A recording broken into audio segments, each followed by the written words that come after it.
Kinsay taga Mindanao dire. Wow, dagan kayo. Maayong hapon ka natong tanan. Maayad haal daw mga sulod ko. Tumatayo ako dito hindi lamang bilang isang Gabriela daw, kundi tumatayo ako bilang isang katutubo.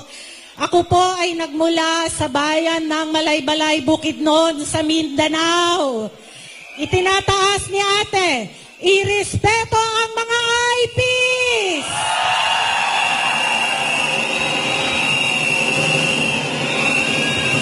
Kanina, sabi nila magsalita daw ako. So bigla-bigla, naglilista ako. Humahaba ng humahaba yung listahan ko. Ibig sabihin, ang daming pagkukulang ng pamahalaan na ito. Pero uunahin ko yung placard ni ate. Ang nakasaad dyan, irespeto ang mga IPs. Meron akong ikukwento sa inyo kasi baka tayong mga nandito sa NCR, hindi natin alam kung ano ang nangyayari sa ating mga katutubo. Isa lamang sa mga pinaka-importante na bagay na nais kong diinan, ang nangyayari na pagkuha sa mga lupain ng ating mga katutubo. Alam niyo ba na si Pangulong Duterte ay ibinigay ang mga klowa o mga titulo ng lupa sa mga ati sa Boracay? Sinong nakakaalam nito? Tuwang-tuwa ang bansa at tuwang-tuwa ang mga katutubo sa pagbigay ng lupain sa kanila. Pero ano po ba ang nangyari ngayon? Binawi ng bangag na administrasyon!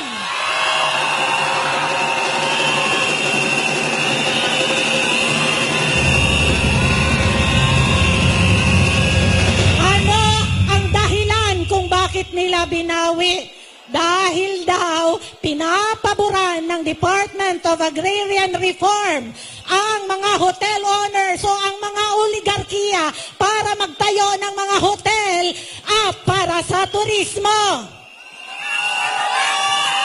Ang bansang Pilipinas ay malawak. Bakit mo nanakawan ang mga katutubo?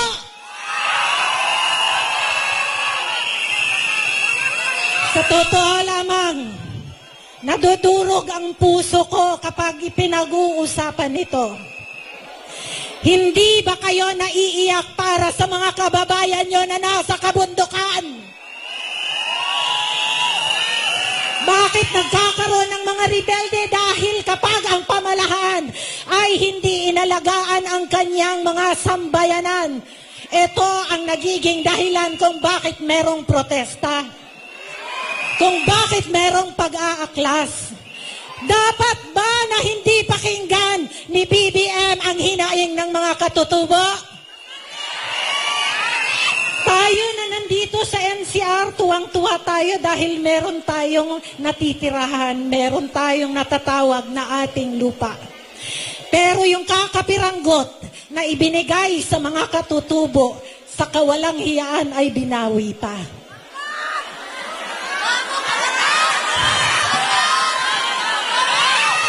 Hindi nararapat na gawin ito sa ating mga kababayan.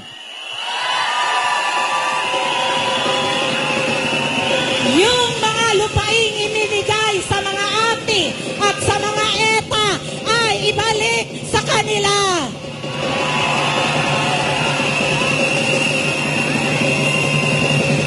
Nakalagay dito sa ating backdrop, National Day of Protest. Tatanungin ko kayo, ano ba ang kahalagahan ng June 30? Sinong nakakaalam? Ang araw na ito ay ang anibersaryo ng pagpanumpa ni BBM bilang Pangulo ng Pilipinas. Alas 12 ng tanghali noong 2022, nanumpa siya sa harap ng tao, sa harap ng bayan, hawak ang Biblia at sinasabi niyang magiging tapat siya sa Pilipino. Ang tanong, tapat ba siya sa atin? Hindi. So, ayun. Hindi. Grabe yung ginawa ni BBS. So, tuloy. So, yung ginagawa natin mga kababayan, nire-replay po natin yung mga nangyari kahapon kasi hindi natin na-play dito sa MSB kaya pinapalabas natin ulit at ang source natin ay SMNI. Alam natin na palabas na to sa YouTube channel pero mas maganda ma-replay natin dito sa MSB para baka yung ibang mga followers natin, yung mga ibang mga hindi makapanood na. Okay? So, watching. Ang kulay ng ating pagkakaisa dito, red, green, at itim ay nagsisimbolo ng ating pagkakaisa. Iwagayway yung flag na red, green, and black. Iwagayway ang bandila ng Pilipinas.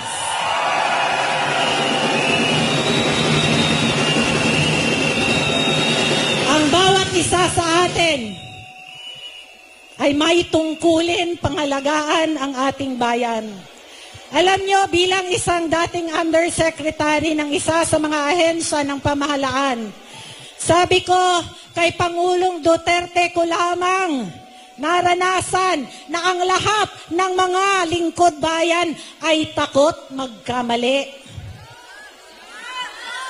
Dahil ayaw na ayaw ni Pangulong Duterte ang korupsyon.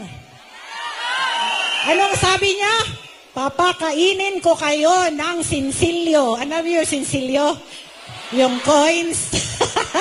Para tayong jukebox.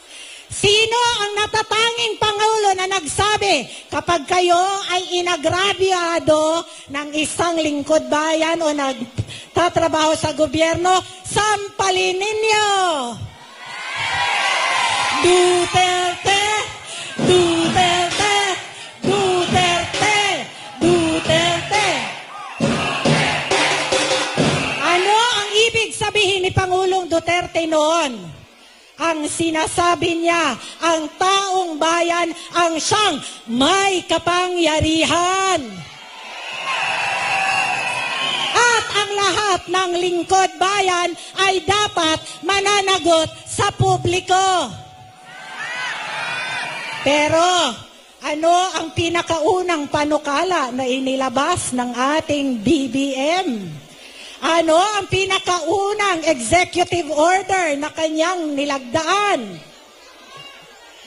I-abolish ang Presidential Anti-Corruption Commission. Ano ba ang mensahe na nais niyang makuha natin? Protektor ba siya sa mga korap sa gobyerno?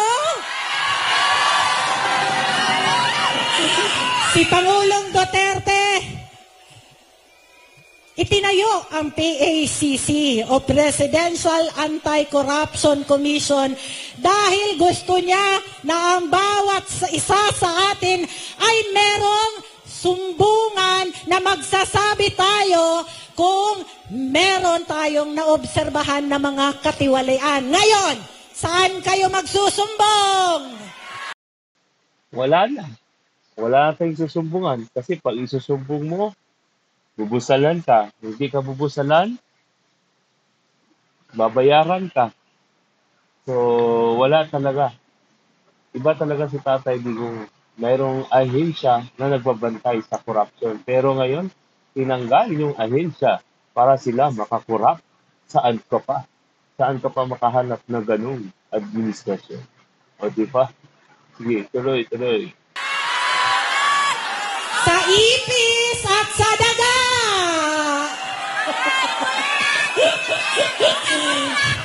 Bakit mo bubuwagin ang isang ahensya na gumagawa ng pag-alaga sa taong bayan. Nakakatawag pa ba kayo ngayon sa 8888? Wala, parang bigas lang, wala na. Bangag ang presidente ko, binabasa ko lang. Nakakalungkot.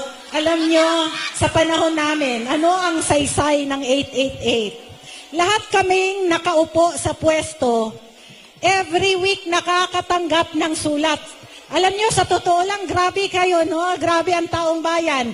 Ultimo yung baboy na mabaho sa kapitbahay, isinusumbong nyo sa 888. Totoo yan. Lahat ng Grabe uri naman ng yan. problema, kaya nating itawag sa panahon ni Tatay Digong. Kasi kay Tatay Digong, tayo ang mahalaga. Ngayon, pag magsumbong ka, ikaw ang gurgurin. Pag magbalita ka, pag magreklamo ka, pag magtanong ka ng travel funds na 1.8 billion, gugurgurin ka tulad sa SMNI. So, ibang-iba talaga. Ibang-iba sa administrasyon ng Duterte. So, para kay Peter's Vlog, Katoki, ikaw ang maghilo. Okay? Tuloy-tuloy. Play. Kay Tatay Digong, tayo ang importante. Kay Tatay Digong, hindi ang ibang bansa ang importante, kundi ang mamamayang Pilipino.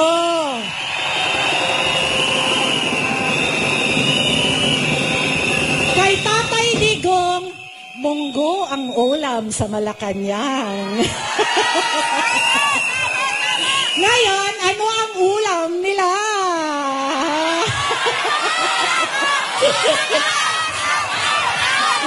Ngayon, ano ang ginagawa nila sa inyo?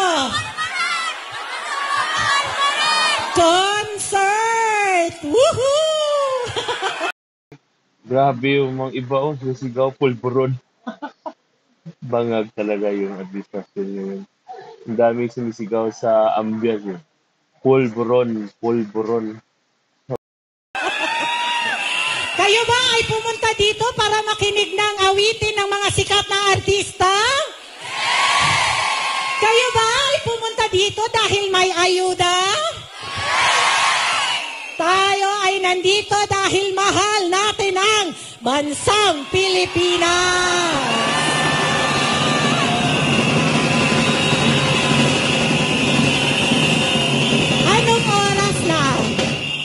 Anong oras na? Mag-aalas 6 na. Alauna, nandito na kayo. Wala kayong merienda.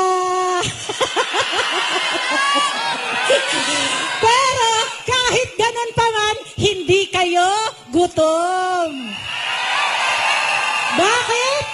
Busog na busog tayo sa pag-aalap ng pagmamahal para kay Tatay Digong. Busog na busog tayo sa mga mensahe na ating naririnig na dapat ang Pilipinas ay para sa Pilipino.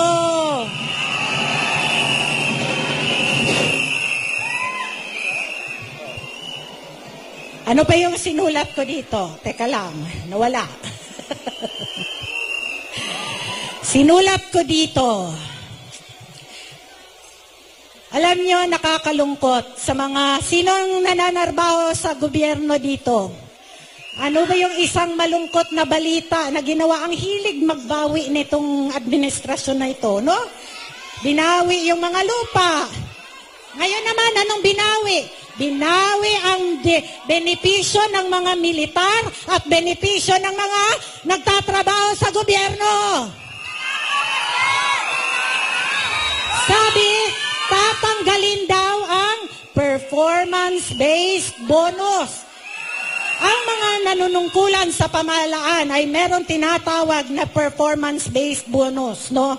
Sa buong taon, nire-rate ang bawat ahensya. Sabi ko nga sa inyo, nung panahon namin, lahat ng sulat ninyo, pagagalitan kami ni Pangulong Duterte kapag hindi kami sumagot sa sulat in 7 days. Yung 888, kasi ako naging Executive Director ng Commission on Filipinos Overseas mula 2018 hanggang 2021. Every week, merong dumadating sa opisina. Ako yung pumipirma mismo nung mga reklamo at complaints. Kapag hindi kami nakakasagot, yung FOI or Freedom of Information na opisina under sa office ni Tatay Digong at ang PACC, bibigyan ka ng notice. Hoy, yung ahensya mo, delinquent sa pagsagot ng problema ng mga tao. At meron kang negative points doon. Kaya kami ay sobrang maingat sa aming trabaho dahil ayaw namin mapagalitan.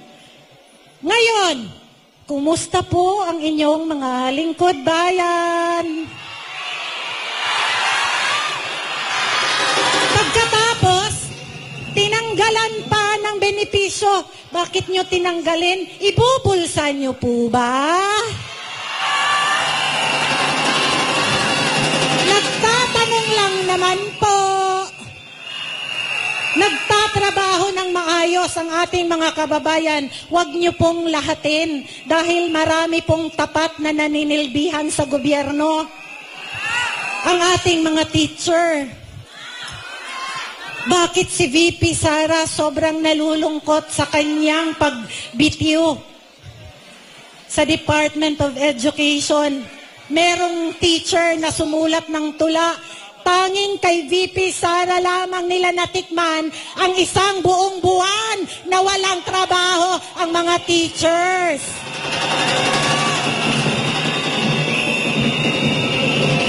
Dati, ang mga guro, overwork na, inaabuso pa ng pamahalaan. I know because my mother was a public school teacher.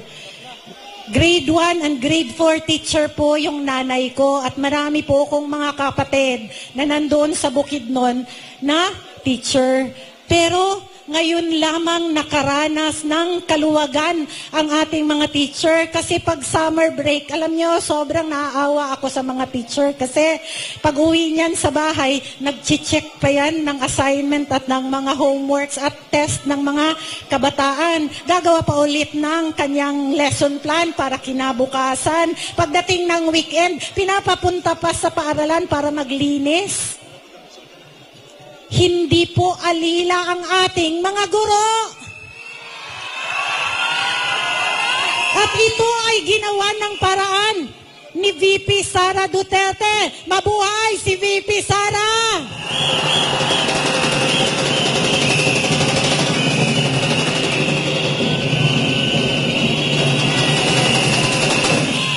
Sana naman ay hindi bawiin. Ano po? Ito lamang din. Kaming mga taga Mindanao, bakit nalulungkot? Kahit yung mga proyekto ni Tatay Digong para sa Mindanao, binawi din. Naaprubahan na at meron ng plano, meron ng programa, meron ng pondo, yung Mindanao Railway Station ng Mindanao. Anong ginawa ni PBBM? Binawi at pinatigil. Kaya kaming mga taga Mindanao nagagalit at kaming mga taga Mindanao kung pwede pa lang maghiwalay na lang kami sa inyo. Huwag naman dahil iisang Pilipinas lang tayo. Ang kailangan natin mamuno sa atin na tama ang kaisipan. Ang mamumuno sa atin na tama ang puso. Kung kaya't kailangan natin isigaw. Ano ang isisigaw natin? BBM resign daw. Ako, ang isisigaw ko, Duterte! Duterte! Duterte! Duterte! Huli na lang kasi mag-wrap up na daw ako. Nais ko lang itong anuhin kasi this is the most recent issue that we have. Poprotektahan ba natin si Pangulong Duterte? Ano ang ginawa? Oy, mga taga Quezon City, yung kapitbahay nyo, pasaway. Hello, Congress of the Philippines. Sabi nila, pasusulputin namin dito sa Kongreso si Tatay Digong at si De Lima para sa hearing ng ICC.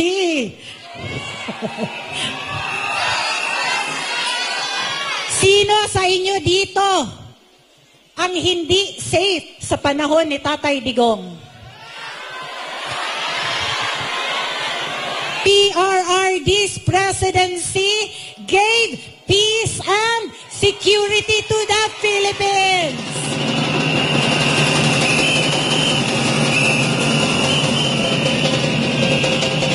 Ngayon, dahil threat sa inyo, you consider him as a threat, iimbitahan nyo para babuyin nyo dyan sa Kongreso. Lahat kami mauuna dyan. Hindi namin pababayaan si Tatay Digong. Isa lamang ang hiling ko sa inyo, mga kababayan. Nandito tayo ngayon, 1 milyon. Pagsabi nyo sa inyong mga kapitbahay, bukas 2 milyon na tayo. Sa makalawa at sa araw na itinakda, 32 milyon na tayo. At isisigaw natin, BBM mananagot ka! BBM mananagot ka! BBM mananagot ka! Dahil ang taong bayan ay ayaw sa Pangulong tamad. Maraming salamat!